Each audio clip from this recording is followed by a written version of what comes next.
Hey, everybody, I have a disturbing one today. You know, as usual.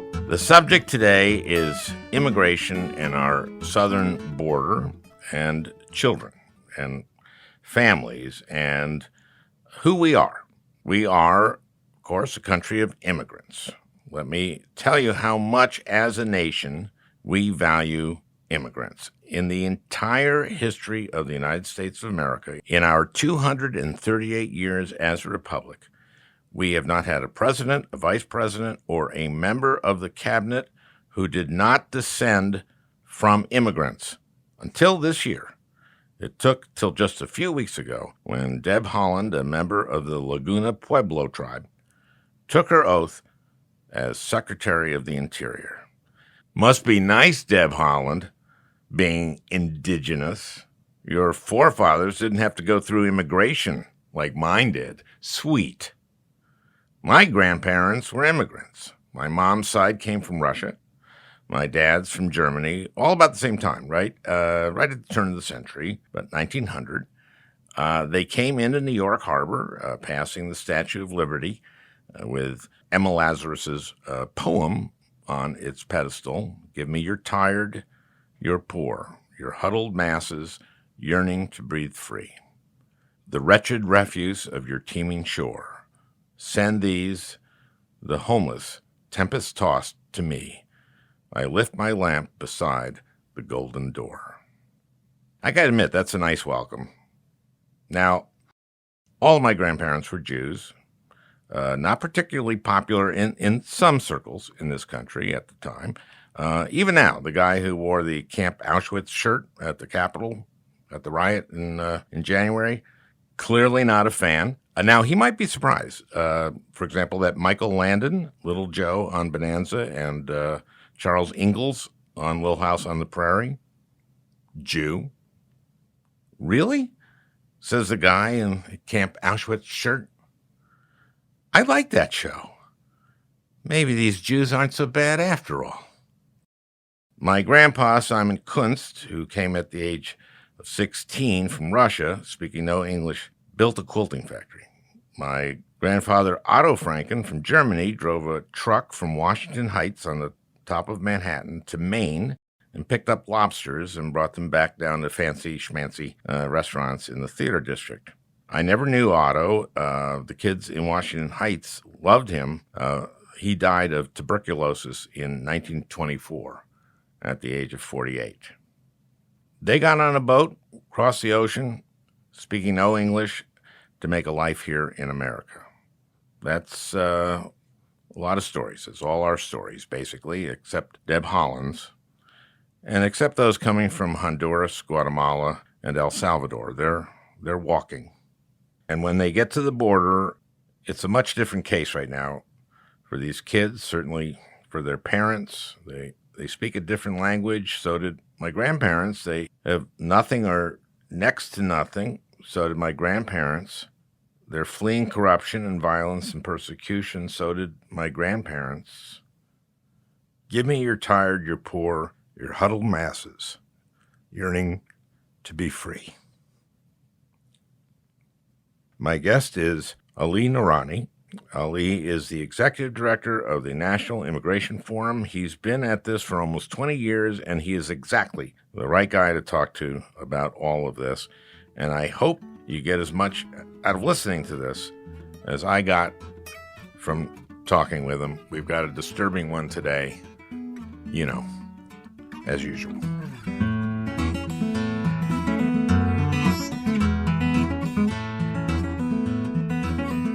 Well, we met yesterday on the phone. Our mutual friend, Maria Teresa Kumar, put us together. I told her I want to do a podcast on the border situation today and immigration writ large in a way. And Maria Teresa said, you were the single best person I should talk to. I have to send her that Venmo of $50 now, but she is hands down one of just my favorite people. And I know we've learned a lot from her over the years, and she's just done such great work at Voto Latino. Yeah, well, I don't necessarily trust her judgment. But nevertheless, she gave me your number, and you and I spoke yesterday about this is an extremely complex, difficult, and emotional topic. And I have to say, we spoke for almost an hour, and she made the right call. We had a great discussion, and I certainly learned a lot. And I think we've arrived at kind of a shape for this discussion, thanks to you. I think. Well, thank you. Well, let's see what you say in about an hour, right? Didn't I contribute to shaping it? I'm just following your lead here. Yeah, well, part of following my lead is when I give you a compliment, you give me one back. That's following. That's called following. Okay, look, we'll work this out. We decided to start in 2013, right? Yep. We could go from the first immigration thing in our history, the Pilgrims, but let's start at 2013 because I was on the Judiciary Committee then. At that time, we were writing a comprehensive immigration bill that passed the Senate with 68 votes, with the leadership of the Gang of Eight, Schumer, Durbin, Bennett, and Menendez on the Democratic side, and McCain, Flake, Lindsey Graham, and Marco Rubio on the Republican side. And the bill created a path to citizenship for, about 10 to 12 million undocumented immigrants. Is that right? That is correct. Yep. It was a great bill. Yeah, it was a great bill and had the support of labor and had the support of agriculture and of the Chamber of Commerce. It had wide support, also, most importantly, with the American people. And then what the hell happened? And what the hell happened was the Tea Party, right? Yeah, and it was very much kind of the implementation of kind of the Tea Party kind of way of thinking, and really that Eric Cantor race in a primary in June of 2014, where, in the days and the weeks up to that election, you had Paul Ryan, who was then chair of, I think, budget, Luis Gutierrez, Democrat from Illinois, from Chicago. The two of them were working together to whip votes, and their thinking was Eric Cantor gets through his primary. The next day, we walk into Speaker Boehner's office and we lay out the votes and we pass this bill. The bottom fell. Eric Cantor was in the leadership. What was he, like majority whip or something? Yep. Yeah. Okay. So he's got this primary in Southern Virginia, and everybody assumes, okay, he's a powerful guy. District wants a powerful guy to represent them in the House. He's the majority whip, and boom, he loses. And the guy who beat him was just very anti-immigrant. That was his whole thing. But it was a combination of things. It was, yes, he ran on an anti-immigrant platform. And the interesting part about it was that Cantor was never really seen as somebody as pro-immigrant. He had occasionally said something positive about Dreamers, but he was not, we didn't see him as a yes vote by any means. But Cantor was also, a politician who just took his district for granted. And, he was in D.C. the day of the primary. He wasn't even bothering to campaign. So it was just a combination of a very powerful anti-immigrant message and a candidate or an incumbent who, frankly, had written off his voters. And at the time, I remember Laura Ingraham and other of these right-wing folks really hitting Cantor on this, right? Absolutely. It was certainly the leading message. And, because at that point you had the Senate bill being considered in the House. You also had the beginning of a flow of unaccompanied children from Central America. So it was kind of a foreshadowing of kind of what we're seeing here, today in terms of a Republican Party dragged far to the right and migration flows from Central America. But, I don't want to jump ahead on the timeline. Okay. Well, anyway, he loses in the primary and bam, it's over, right? This is not going to pass in the House. And Marco Rubio, who had been part of the Gang of Eight, one of the four Republicans, after that, I remember talking to him, and he'd go like, well, look, no, I'm not going to be for comprehensive immigration reform because it's not politically possible, And I went, huh? You were one of the Gang of Eight. And he goes, no, it's just not politically possible. And frankly, I would lose if I were for it. And this was actually and is in the Senate and in the House or in Congress a politically respectable stance or excuse. You go like, oh, no. I'm for this thing, but I can't be for it because I'd lose. This isn't just Republicans. This is both. That's a perfectly a perfectly legitimate excuse saying like, oh, no. I'm for it, but I can't be for it. And it just feels like oftentimes, again, Republicans and Democrats, there's kind of a hesitancy to kind of put in the work to explain an issue and to bring along voters and saying, okay, this is where we need to go. And it just these days, and especially in the immigration space, we're always talking to Republicans and they're saying, yeah, we're with you, but I can't get there publicly. And, there's just a real hesitancy or refusal to do the work often.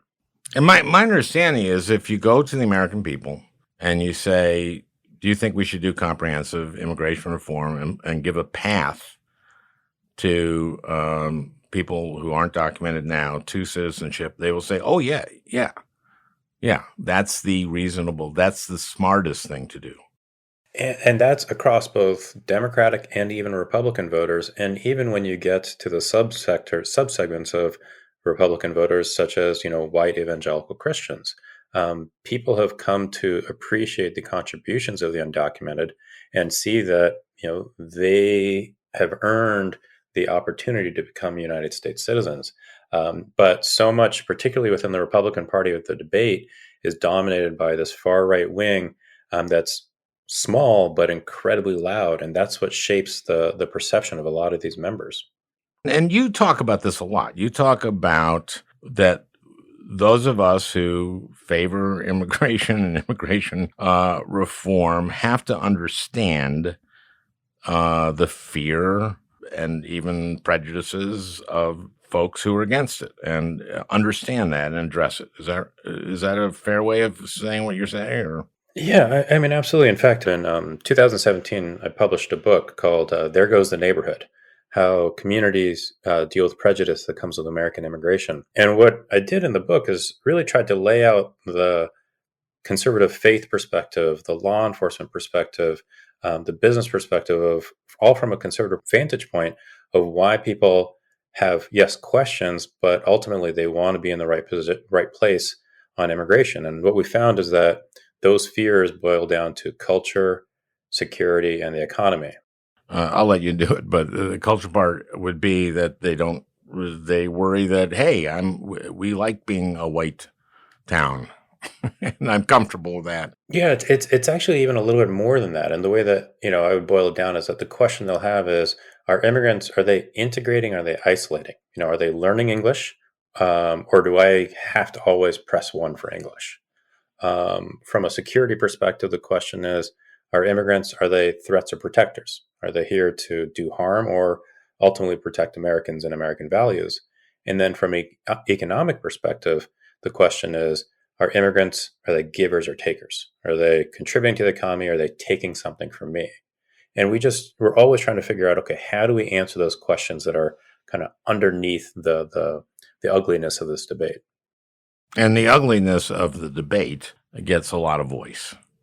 It gets a lot of voice in social media. It gets a lot of voice on places like Fox and Newsmax and OANN and talk radio, right? Exactly. And, kind of going back to that 2013 bill that you helped pass in the Senate and then 2014 in the House, if Boehner had kind of put his foot on the gas before the Cantor primary and gotten that bill through, I could make an argument that Donald Trump would have had a much harder time, winning that primary and much less the general election, because the issue would have been kind of taken off the table and people would have seen that, okay, the world did not end because 11 million people are no longer living in the shadows. So in some ways, Boehner, his lack of aggressiveness on the issue, it really created a vacuum into which Trump stepped. Yeah, and I remember that. We passed that in 2013. I'm thinking, okay, good. Now the House will take it up and we'll pass that. And, Chamber of Commerce is for it. Agriculture is for it. Unions are for it. Pretty much everyone's for it. So let's do this. And I did not understand why they didn't. And then he waited until that Cantor loss, and then boom, it just blew up and was over. Now, so we don't get it. We don't get the bill. And so we've done 2013, the hope, 2014, the Tea Party and it falling apart. Let's go to 2015 and Syria. So what happens in 2015, or actually what begins in 2013, is the civil war in Syria. There's a drought, right? This is a climate change story in a way. It's amazing that we don't remember what was actually the trigger for all of this. Yeah, there was a huge drought in Syria, and so everybody kind of had to move into the cities, and things started going south. And Assad, he clamps down. And what's happened, since then, what began really in 2015 is that millions of Syrians have been displaced either internally or moving into Europe. But what happened is that the pictures and the news of hundreds of thousands of Syrian refugees trying to make it to Europe in order to gain asylum is that reshaped in a very negative way, to say the least, the immigration debate in the U.S. And, Trump, when he comes down the golden escalator in June of 2016, we all remember that he talks about, claiming that Mexico is sending rapists. But what's happening across this is actually in 15, isn't it? I mean, exactly. It is in 15. And then what's happening across the country is that you have local press, fixated on these Syrian refugee pictures and stories. And then in December 7th, 2015, Trump says that as president, he will ban Muslim immigration to the United States. So there's this conflation of Syrian refugees, Islam, immigration from Mexico and Central America, all into one really toxic narrative that Trump ultimately weaponizes in a way that was very successful for him. This was also a humanitarian catastrophe, but really also to our everlasting shame. We did not take the number of refugees from Syria that anywhere near what we should have. I remember debating this in Judiciary, and Dick Durbin was a leader in this, and Jeff Sessions was just awful on this. And of course, Trump perpetrated this lie that, we don't know who these people are. No, we vetted them for 2 years, and I'm still just very angry about that. Just Trump came to Minnesota like 2 days before the election and just demagogued this, attacked this Somalis in Minnesota, the Somali Minnesotans in Minnesota 2 days before the campaign. And this was sick. This was just sick, and it allowed him to win. It really did. It tapped into the cultural fear that people had, the security fear, and the economic fear by scapegoating immigrants and refugees, the overwhelming majority of whom were never going to set foot in the United States. And it just reshaped, up to that point, look, the immigration debate was already difficult, but he was able to create this mandate to really do everything that he could over the course of his administration to end immigration to the United States as we know it. So he gets elected. So that takes us, he gets elected in 16, and that takes us to let's do 2017 to 2020, the Trump administration and their approach to our southern border and to Stephen Miller and Jeff Sessions. This is turning into a very dark podcast, Al. We'll have to get cheery at the end here. This is a dark period, yep. But we'll try. We'll try to on here on the podcast. We try to laugh in the face of horror and manage to do it sometimes. So let's see if I can say something funny about Jeff Sessions and Stephen Miller. Oh man. So Jeff Sessions, right? So the thing about Jeff Sessions as Attorney General and then Stephen Miller as kind of the point immigration person for the Trump administration. And Miller had worked for Sessions in the Senate, so he's a Sessions guy. Exactly.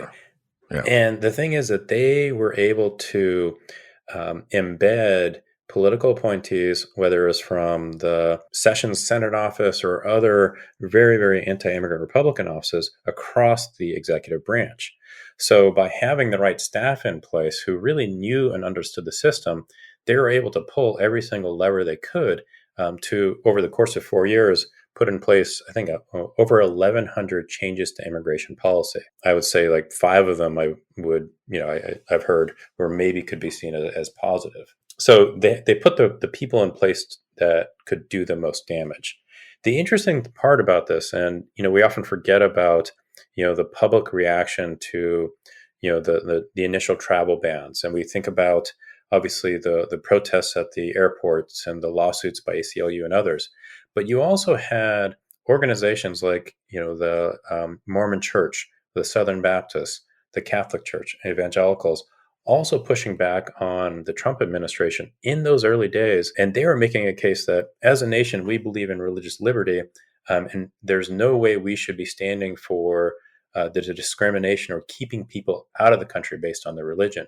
So in those first 3 to 6 months of 2017, we began to see kind of some hope of, okay, how do we create a different sort of conversation in conservative America that began to play out as those years went by. And that's what started. But this administration, to me, their response to immigration became, let's just be cruel. Let's be cruel. Let's make it not just to people crossing the border or wanting to cross the border and then separating children and all that kind of terrible stuff, but also let's make every undocumented immigrant and their children who are citizens, let's make them really scared. Let's really do a number on them. Let's do a number on American citizens in elementary school and make them scared every day that when they get home, their parents will be gone. And you saw this playing out, in communities across the country. And I think one of the stories that always sticks with me is, it was a small town, I think in Ohio, where nobody knew that, their favorite Mexican restaurant owned by an immigrant who was a volunteer with at local fundraisers, et cetera, he was undocumented. In fact, I think it was also eventually shown that his wife voted for Trump. But people, they did not realize how close this issue was to their lives. And they slowly began to understand kind of the terror that Trump was instilling within the immigrant community. Oh, and look, in Minnesota, dairy farmers. Yeah. I remember in 13 when we were doing this bill, I made the point. Remember, there were like seasonal stuff on agricultural workers, like you come seasonally. And I made the point in committee that cows need to be milked every day. If you're a cow, you can't not be milked for 6 months. It would hurt. And so I educated a number of my colleagues on the Judiciary Committee that cows need to be milked every day. Anyway, we need these workers. We need these workers. And this is why the ag community was so for the 13 bill and why they were so upset during this part of the Trump administration about this. We do a lot of work in Idaho with dairy farmers there. And they were some of the first folks out of the gates in 2017 standing up for their immigrant workforce, standing up for refugees in Idaho, because they worked shoulder to shoulder with this community, practically 24 hours a day to make sure those cows are milked, twice a day. By the way, Minnesota, we don't take favorably to Idaho dairy farmers. And that I know that was an industry that was growing, and thanks to these horrible immigration policies of this administration, thank God we hurt that industry in Idaho. We dairy farmers in Minnesota. Yeah, and so let's talk. Okay, culture, security, givers or takers. So that speaks to givers or takers, because the guy who owns the most popular restaurant in town, and that is the case in big parts of Minnesota and red areas of Minnesota. The most popular restaurant in town is a Mexican restaurant. And I just had Heather McGee on. You know Heather. Mm-hmm. And she's written a book called The Sum of Us about how, and this is part of this, that whites in America are sold by the oligarchy that this is a zero-sum game, our economy, and that anything that helps people of color hurts them. And it's not true. It's just not true. And we all do better when we all do better is what Paul Wellstone said. But they are being sold this. So they're being sold that, but that's not true. And in her book, The Sum of Us, we see all kinds of communities where you see this all over the United States where small towns have been revived by immigration. What was that? What was that town in Iowa? Storm Lake, Iowa. It's roughly about 10,000 people. It is one of the few rural towns in Iowa that has grown, and it's growing because of a growth in in the Hispanic population, from working age adults and now to children. So there are dozens of languages spoken in their school system, not just obviously Spanish, but they have a large and diverse refugee population. In fact, I was just reading this the other day. Governor Ray of Iowa, back in the late 70s, made the case for the group resettlement of the Thai Dam, which were a group of ethnic Vietnamese who were displaced after the Vietnam War.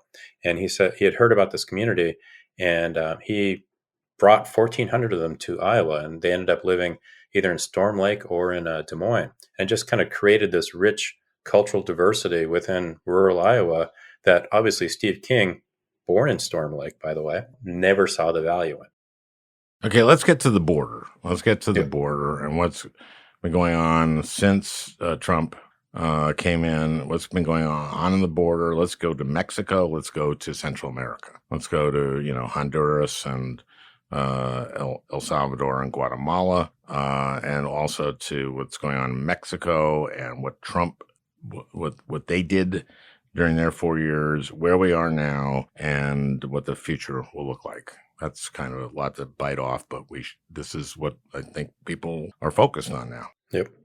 So in 2017, late 2017, the Trump administration started to secretly test a program in El Paso.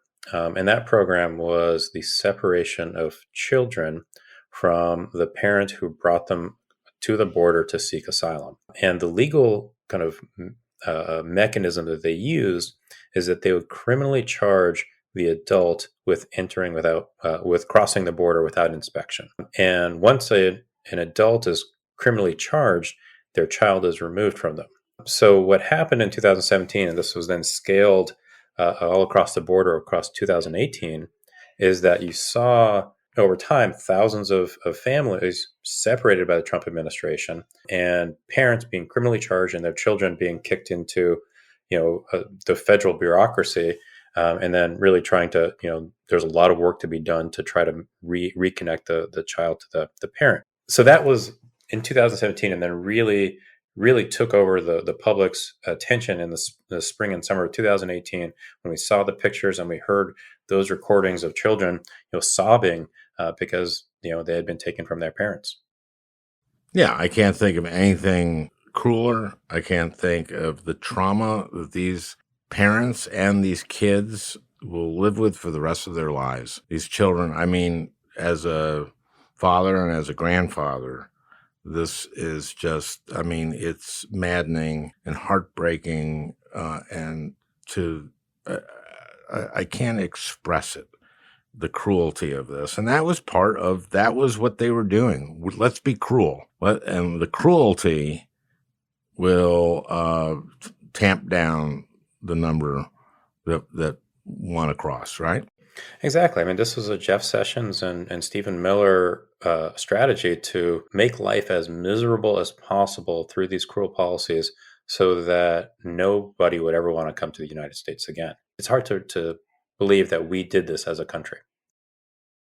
But we did.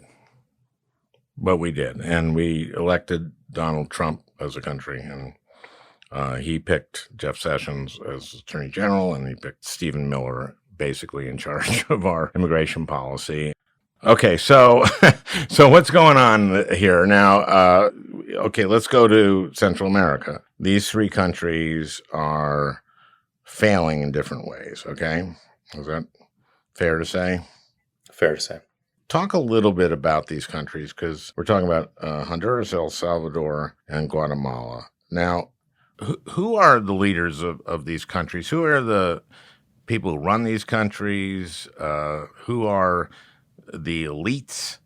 And, talk about the drug cartels and now gangs and smuggle people. Give us an overview of all that so we can understand it. Sure. So, the U.S. relationship with these Central American countries, that they're also referred to as kind of the Northern Triangle countries of Central America, really, I think in modern time dates back to the 1980s, where you saw communism starting to, kind of try to make its way across, Nicaragua and other places, where Honduras was used as kind of a landing pad for American efforts to push communism out of the region. And what happens as a result is that, these societies are really destabilized by kind of, what you could argue would be political meddling by the US. So that takes place in the 80s. And then in the 90s, they're trying to get back up on their feet. The economies are not clicking. And who steps into the vacuum again is an elite class that is running some of the big energy companies, the big kind of agricultural companies. You have a ruling class in terms of leading the governments that are increasingly corrupt. And then third, you have the cartels, drug traffickers, that once the U.S. started to really kind of make drug trafficking from South America into Miami more and more difficult, or South Florida more and more difficult, they moved their routes from South America or Colombia to South Florida to become Colombia into Central America and then to Mexico into the U.S. So then you had over time these Central American countries really being kind of a highway for drug traffickers that also destabilized the nations and just made it increasingly difficult for a normal person to be able to make a living, raise a family in a safe fashion. So you kind of put all those pieces together, and you have societies that are they're not stable, and people are looking for a place to go, and lo and behold, they can literally walk to the United States. These cartels and these drug traffickers are also beginning to tell people from those three countries, one, we may kill you, but instead of killing you, we will take money from you to get you up to the United States, to take you up. Exactly. I mean, I was over the last few days, I talked to a lot of folks who are kind of doing their work these days in the region and also at the border. And in 2019, I did a couple trips to Honduras as well. And what happens is that, let's say, you're a father who owns a taxi, right? So you have to pay rent to the local gang in order to operate your business as a taxi. If you can't pay that rent, they will kill you. So then you have to pay a different smuggler to get you and your family to the U.S.-Mexico border. And then once you reach the border, you have to pay a different cartel to actually have the privilege, if you will, to present to the U.S. Border Protection to ask for asylum.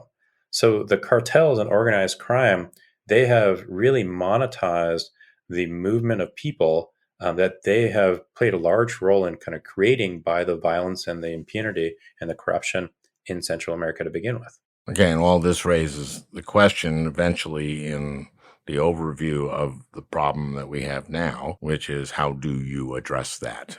That seems like a very, very, very big problem. Tell me about the president of Honduras and his brother. So President Juan Orlando Hernandez, he was elected, I want to say, in 2015. So there's a couple things that happened really in 2015 and 16 that I think are important in terms of lessons for rooting out corruption. One is you had the Organization of American States deploy a mission to Honduras to conduct investigations into government leaders. They, in fact, ended up prosecuting the wife of a former president for corruption. The second thing that happened in 2016 was that there was a purge of the Honduran National Police, so that thousands of Honduran National Police officers, from leadership to rank and file, were purged from the force in order to, in essence, rebuild confidence. Those programs started to backslide over the Trump administration because they started to take funding away, and they stopped applying political pressure. So the Trump administration had a negative effect on these countries in terms of our goals of tamping down corruption, et cetera.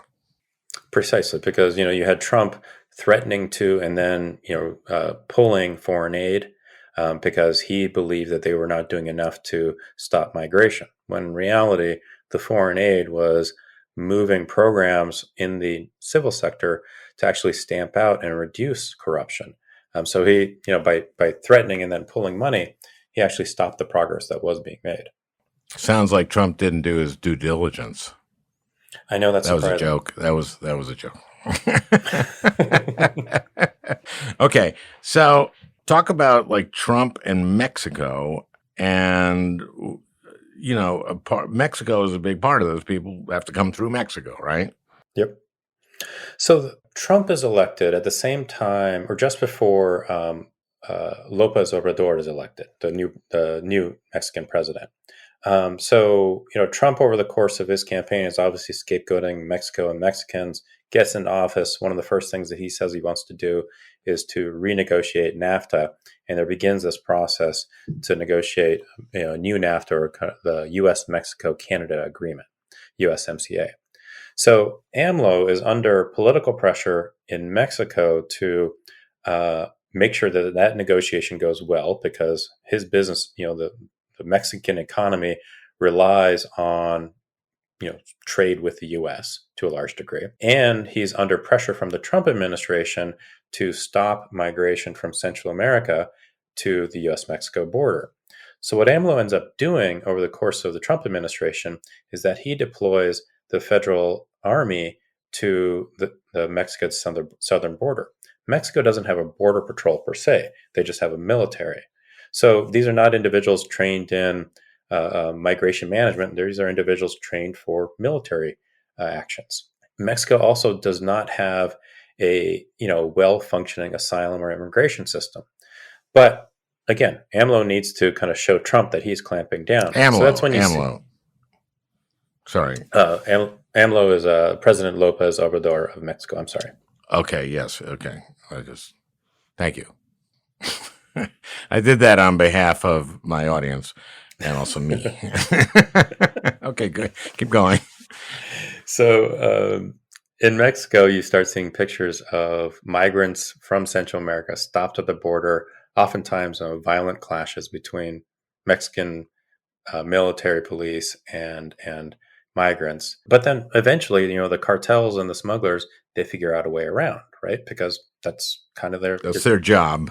Their job. They're good at it. They're conscientious. They do their job. Right. So they start to get people to the border, to the U.S.-Mexico border, get them around the Mexican military.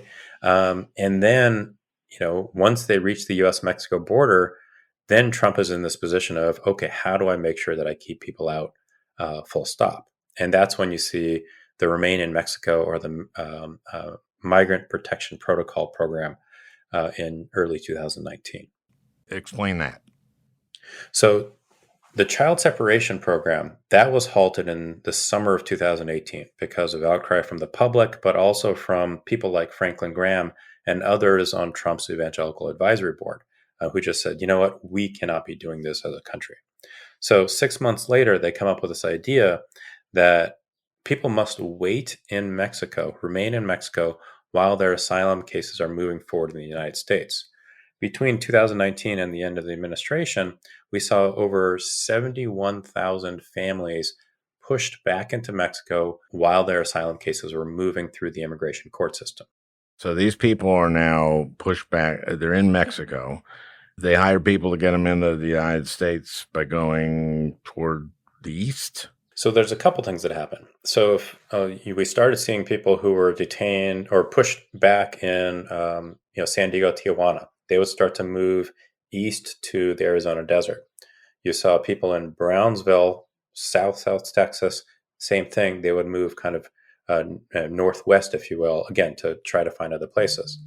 But the big thing here, Al, is that what would happen is that the lie that the migrant was sold back in Honduras in 2019 was that you bring your child to the border and you can get in and be able to request asylum. I mean, I met with a coffee farmer in the highlands of Honduras. He told me that he paid a smuggler $6,000, had to mortgage his house, sell his car to make this journey. Took him and his daughter, I think, over a month. Gets to the border and just realizes that was a lie, and there is no way to enter the U.S., and that he would have to remain in Mexico while his case was being processed. I met another person in the same area who did the same thing, and then he was kidnapped. He and his family were kidnapped while they were waiting in Mexico. He decided eventually, I got to scrape together the money and get myself back to Honduras, because it's not fun being kidnapped by the cartels in Matamoros. So he had to get the money to pay them off. I think his sister ended up paying $3,000. Yep. Okay. So this is just nightmare after nightmare for these folks. Precisely. Including people dying in the desert when these coyotes take them across in places that are really hot and dry. Right. And you have to really thank the organizations that are working in the desert of Arizona and elsewhere who are, trying to help these migrants just by giving them water and shelter when they get lost, and really they're on their last legs. And some of these folks are just doing God's work in that space. But the coyotes just, once trouble comes, the coyotes just split and folks are left to their own devices. Okay, so now where are we now? We have a new administration. This is such a conundrum on what to do. And there are very many different views of what to do here. The president has put Vice President Harris in charge of this, which is a tough assignment, for God's sakes, right? Tell me what they are considering, what choices they are faced with, what they have to do, what the political pressures are, because there are within the Democratic Party there are different views, and let me know what your thoughts are on all of this. Well, the big factor here is that once COVID-19 hit, then the border really got shut down. And in March of last year, just about a year ago, President Trump instituted Title 42 restrictions on movement across the border. And what that means is that under Title 42, which is part of the CDC, is that because there is a public health crisis, to shorthand it, nobody is allowed to cross the border, which means that now the Biden administration is under incredible pressure, not just to reverse the over 1,000 immigration policies that Sessions, Miller, and company put into place, but also to reopen the border and reopen our asylum system.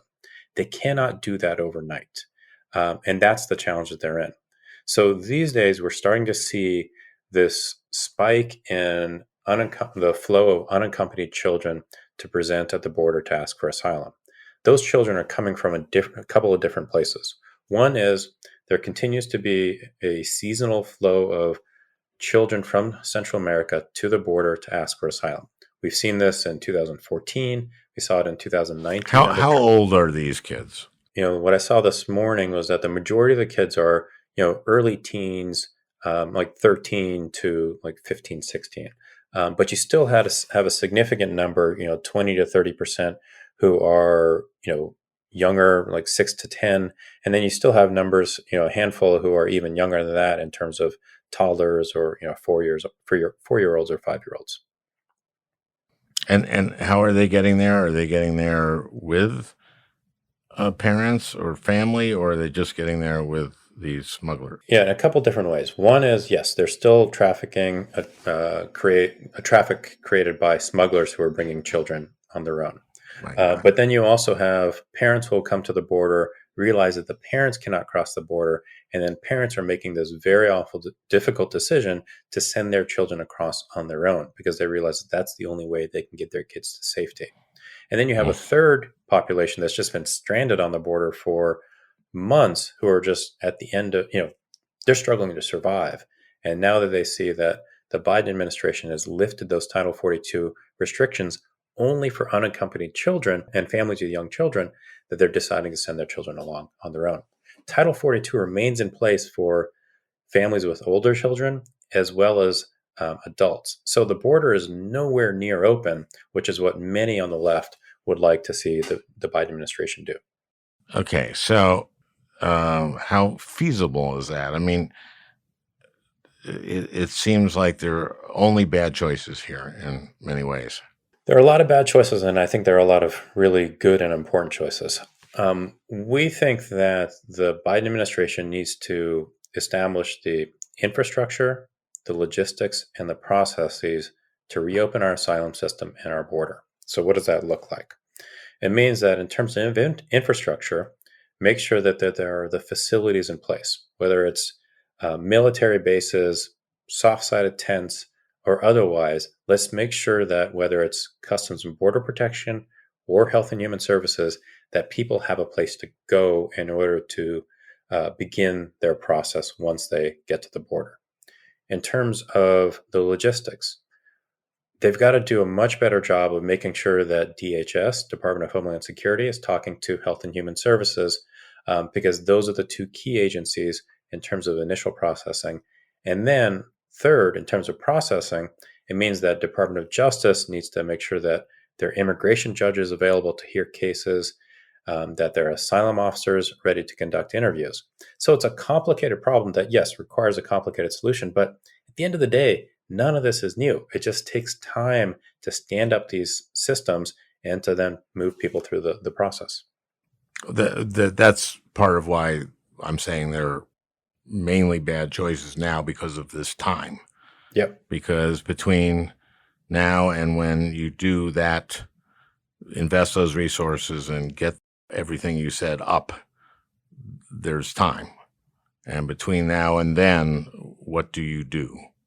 And what are the politics of that? And that is really, really difficult stuff, right? It really is, because, I think Biden has done the right thing morally and politically by saying we're going to protect children. But then you walk into the situation where you now have pictures of kids, in these pods. Well, under the Trump administration, those were kids in cages. They're two very different things because there's two very different intentions. Remember, you said earlier, the Trump administration, their intention was to treat kids and families with extreme cruelty. The intention of the Biden administration is to treat kids and families with compassion, but the pictures still look the same, which creates this political pinch point, both from the left and the right.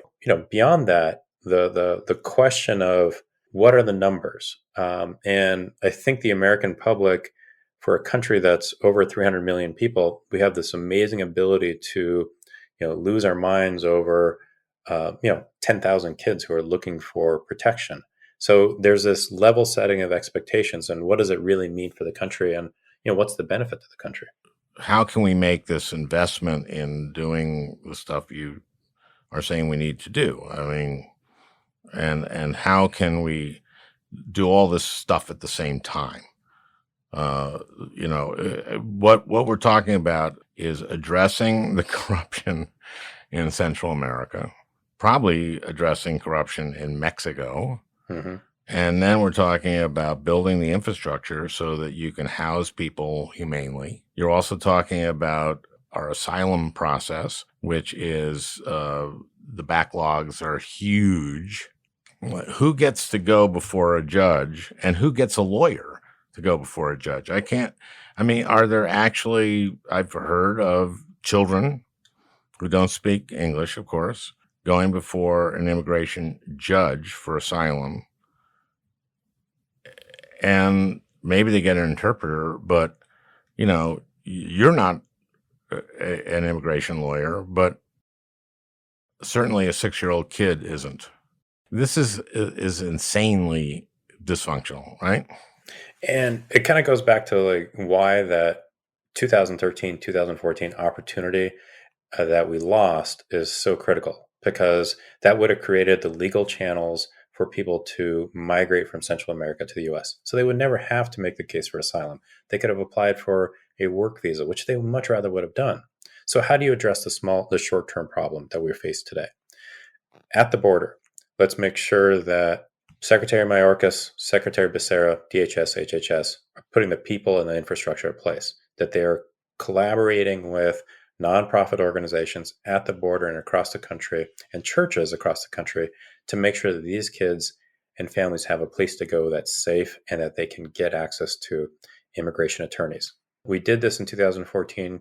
We did this in 2019. We can do that again now at the border. In the midterm and the long term, I think that the deployment of the vice president to really engage Central America and Mexico in the diplomacy and the arm twisting, if you will, that's necessary to start to root out corruption.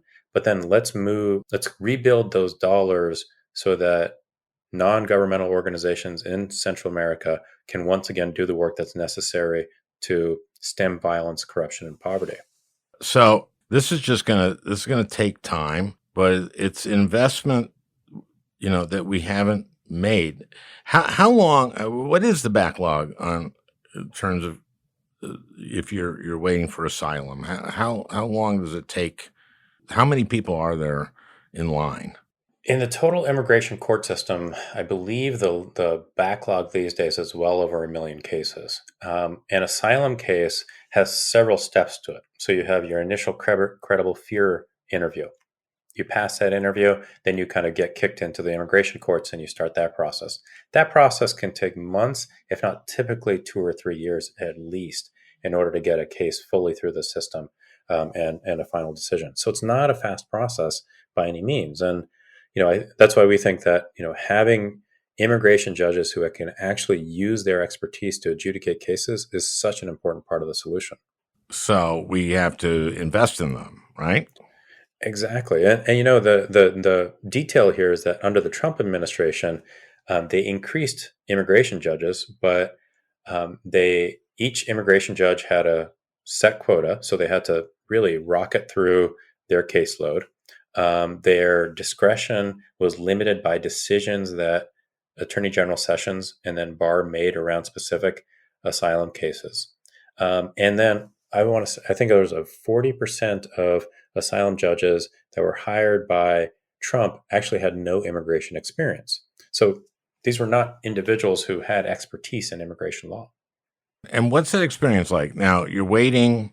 What happens between your first interview and when you finally go before you get this adjudicated?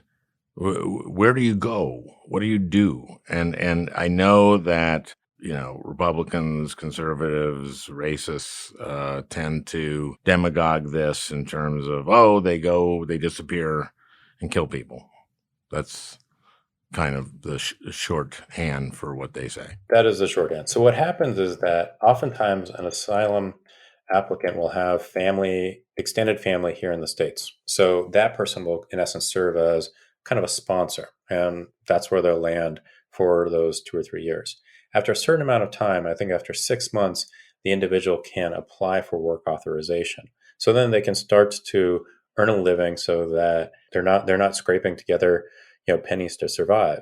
But the thing is that the access to immigration attorneys is so important because the data shows that over 90% of cases that have access to an immigration attorney, they're going to appear for every single one of their hearings. In fact, it's 97%. So you see that being able to be in a community, have access to an immigration attorney, just makes that process so much more seamless for everybody involved. How many immigration attorneys do we have, and how do we increase that number? I believe that the American Immigration Lawyers Association, which is the immigration bar, that they have about 15,000 members. And that's kind of the range of your kind of corporate immigration attorneys or your big law firms. They don't do a lot of kind of asylum cases for Central Americans, although to their credit, they do quite a bit of pro bono work. So, I think one of the best things that I know I've seen over the last 10 years in this work is the increase in number of law students who are interested in immigration law because of the stories that we're seeing and hearing almost every single day, whether it's here in the US or anywhere around the world. So we're starting to see an increase. But I got to say for the audience that, if you have a local organization that provides legal services to the immigrant community, they are doing just heroic work day in and day out. And I'm sure that they would really appreciate the support. That's great. Maria Teresa said that you and she were invited to the White House to brief Jared Kushner during the Trump administration. Is that something you're comfortable talking about? Yes. So there was a meeting with Jared and then Secretary Nielsen, Kirsten Nielsen, who was then acting head of DHS, was in the room as well as Miles Taylor, who was her chief of staff. And it was an interesting conversation because Kushner at that point was trying to figure out, is there a way to solve this riddle of children and families appearing at the border? And what year is this? When is this exactly? It's probably 2018. Okay. Yeah. And he was asking questions, but it was clear that, look, it was clear that Stephen Miller was not in the room, and ultimately he was the one that was going to be, along with Jeff Sessions, really running the show. And I just got the feeling that both Nielsen and Kushner were trying to figure out, is there any way we can get around Stephen Miller? And, that proved to not to be the case. So that wasn't a productive meeting. I'm gathering. No, it was not a productive meeting. And yeah. Okay. Well, listen, we could continue with this. Is there anything that you want to cover that I haven't? This is obviously a complex topic where it involves reforming Central America, or the northern tier of Central America and Mexico. And by the way, I think you told me that during the trade negotiations with Mexico, and you hinted at this, I think, in this interview, that Trump used the terms of that to have Mexico crack down on Central American refugees.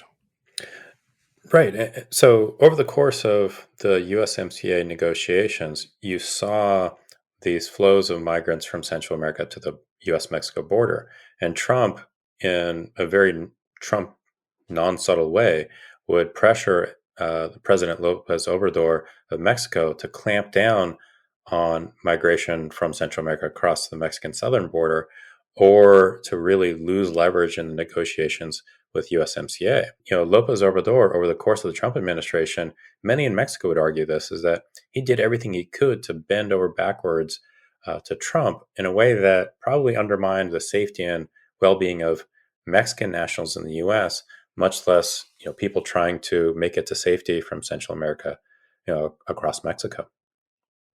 Okay, just another little wrinkle in the evil of Donald Trump. Well, anyway, I think to be continued, because I just think that right now, and this is something, of course, the Republicans are just senators are flooding to the border to exploit this, right?